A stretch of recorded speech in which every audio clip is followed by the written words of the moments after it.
Hey, you. You're finally awake. Hello everyone and welcome back to the channel.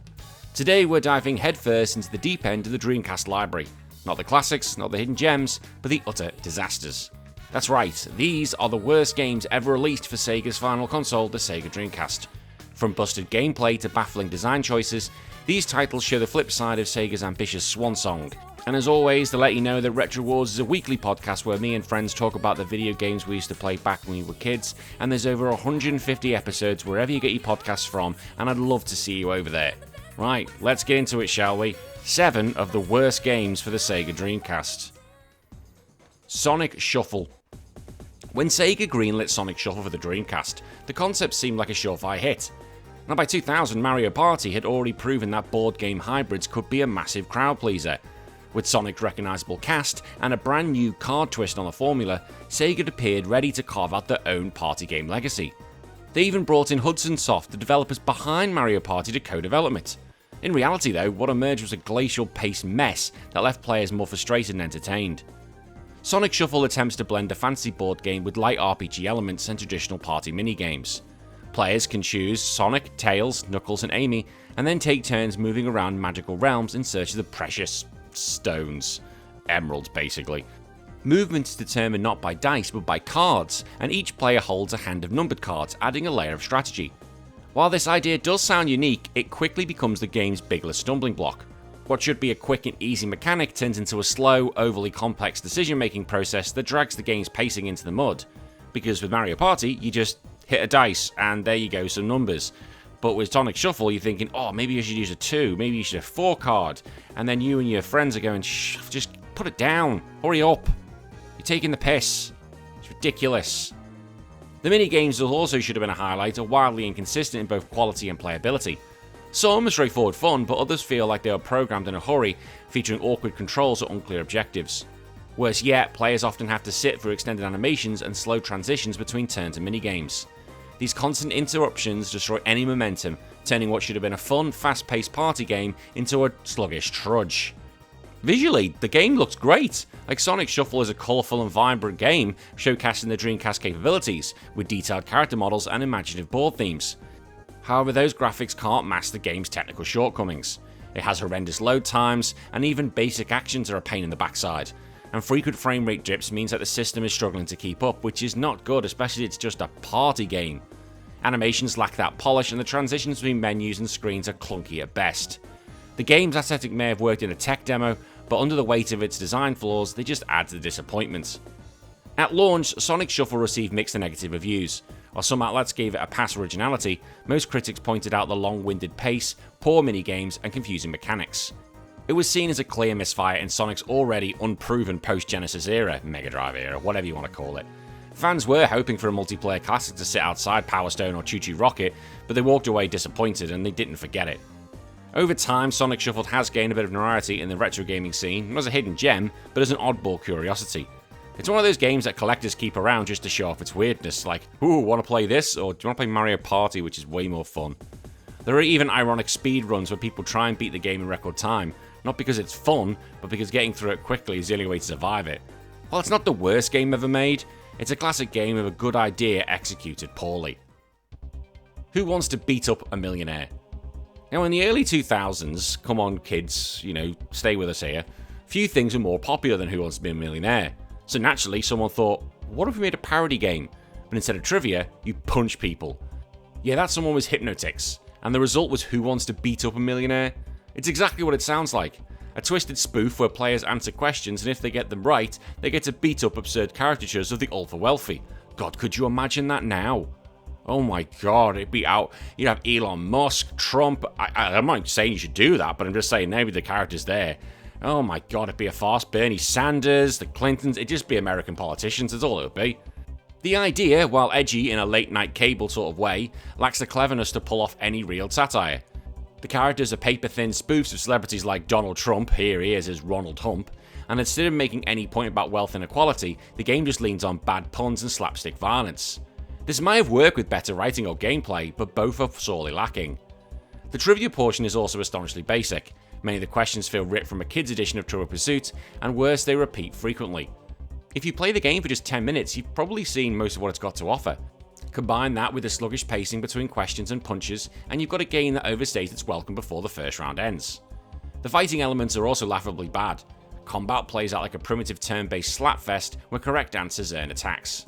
Characters flail around with exaggerated animations that might be charming if they weren't so awkwardly stiff. The game isn't really fluid, there's no real timing, and it's just a series of disconnected actions that drag out each encounter. The balance here between quiz and chaos is completely off. From a visual standpoint, Who Wants to Beat Up a Millionaire looks like it was developed with early Windows 95 editing tools. The characters have bizarre proportions, the background art is garish, and the UI elements just feel cheap and thrown together. The Dreamcast was capable of really impressive visuals, but this game looks like it was run on a low-budget PC port.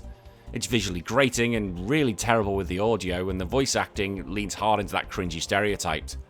Critics panned the game upon release, and many pointed out the concept wore thin almost instantly, and its execution was so poor that it wasn't even fun in a so bad it's good way. Even during the height of the anti-rich sentiments in the late 90s snark, it couldn't really strike a chord. Unlike other Dreamcast disasters that eventually gained cult followings, Who Wants to Beat Up a Millionaire faded quickly into obscurity. Thank God. In the end, the game served as a cautionary tale about parody without substance. You can have a bold concept, but without solid gameplay and some level of craft, you're just throwing punches in the dark. Sydney 2000. Now, when Sydney 2000 was announced, expectations were sky high. After all, Olympic video games had a mixed but promising track record, with past hits like track and field and international track and field showing that button-mashing sports could be fun. Now, coming to the Dreamcast, a system known for its graphical prowess and arcade-style gameplay, this game was supposed to be a spectacle, and the Sydney 2000 Olympics were amazing. Hell, I live about an hour from Sydney right now. Unfortunately, the only thing spectacular was how fast players wanted to turn it off. Most events boiled down to mashing buttons as fast as humanly possible, or worse, timing a single button press with zero margin for error. Long jump, 100-meter sprint, hurdles, they all just felt like mini-games you'd find in a party title, not in a full-priced, officially licensed Olympic experience. The lack of depth in controls meant players had little incentive to improve or even replay events. Even by Dreamcast standards, Sydney 2000 looked rough. The animations were stiff, the environments lifeless, and the character models generic. And despite being based on one of the most colourful, vibrant Olympics of all time, the visual presentation here was bland and uninspired. It didn't capture any of the excitement of the real Sydney 2000 games. The game offered a training mode, Olympic mode, and a few multiplayer options, but none of it really stuck. Training felt like homework, Olympic mode was just a dry string of events, and multiplayer was more frustrating than fun. And there was no real progression system, no custom athletes, and no meaningful unlockables. Once you tried each event once, you'd pretty much seen everything the game had to offer.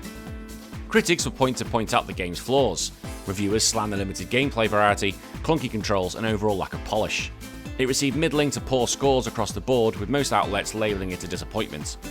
For a console desperately trying to compete with the PS2 and the upcoming GameCube, Sydney 2000 was a misstep Sega couldn't afford. Today, Sydney 2000 is barely remembered, even among Dreamcast collectors. It's often lumped in with other underwhelming Olympic titles and cited as an example of a licensed game done wrong.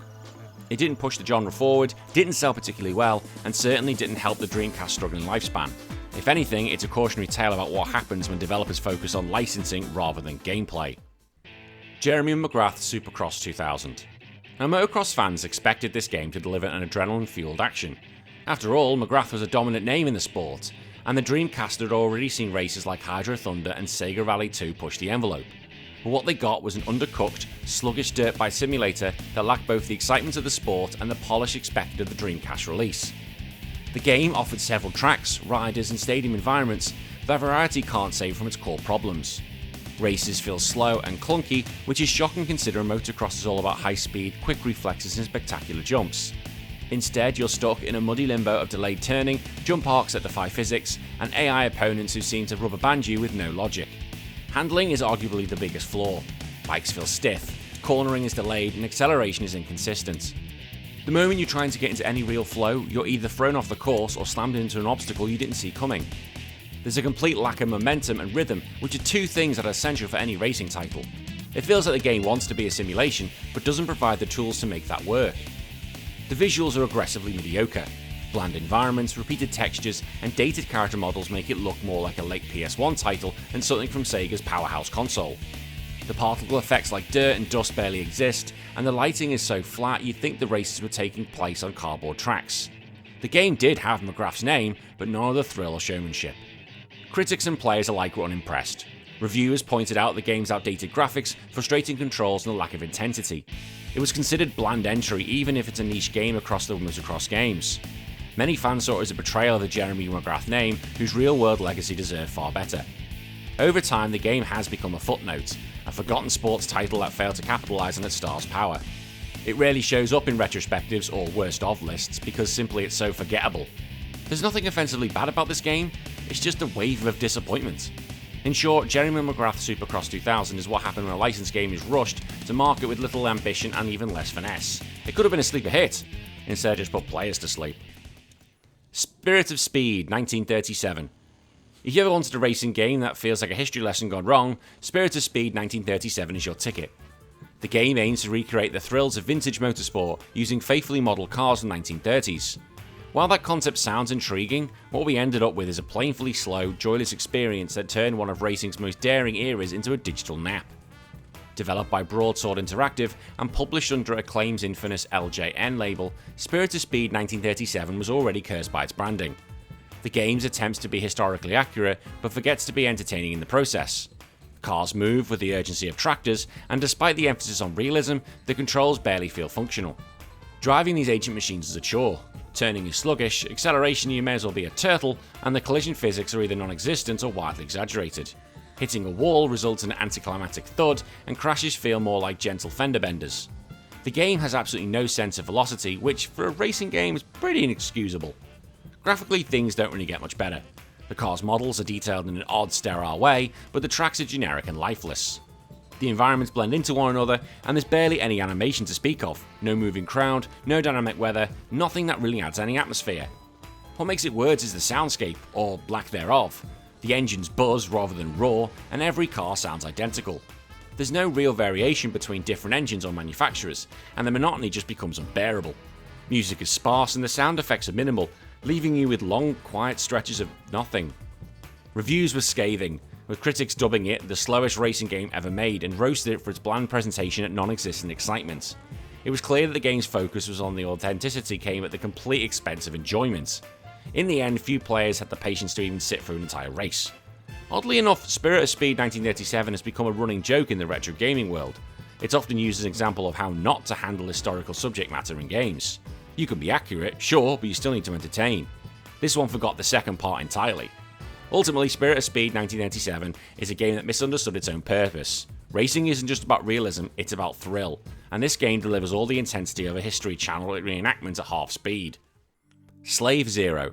A cyberpunk shooter with massive mechs battling through dystopian cities? Sounds like a slam dunk.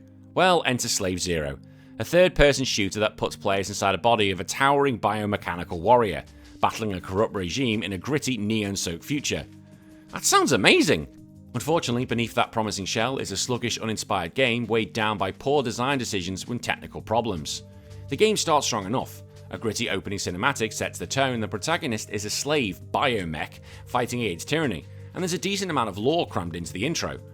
But once you actually start playing, the cracks start to appear.